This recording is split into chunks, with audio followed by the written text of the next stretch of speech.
ഇന്ന് നമുക്കൊരു പഴങ്കഞ്ഞി കുടിക്കാൻ പോയാലോ? ഒരുപാട് നാളായി ഞാനൊരു പഴങ്കഞ്ഞി കുടിച്ചിട്ട്. അവസാനമായി പഴങ്കഞ്ഞി എന്നാണ് കുടിച്ചതെന്ന് പോലും എനിക്ക് ഓർമ്മയില്ല.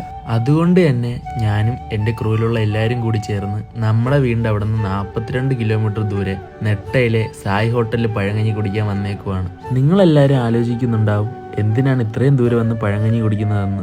ഇവിടെ വന്നതിനൊരു പ്രത്യേകതയുണ്ട്. ഈ ചിറ്റാർ ഡാമിന്റെ തീരത്തിരുന്ന് പഴഞ്ഞു കുടിക്കാൻ ഒരു പ്രത്യേക ഫീലാണ്. ഇവിടുത്തെ സ്പെഷ്യൽസ് തലക്കറി, ഫിഷ് ഫ്രൈ, ഊണ്, പഴങ്കഞ്ഞിയൊക്കെയാണ്.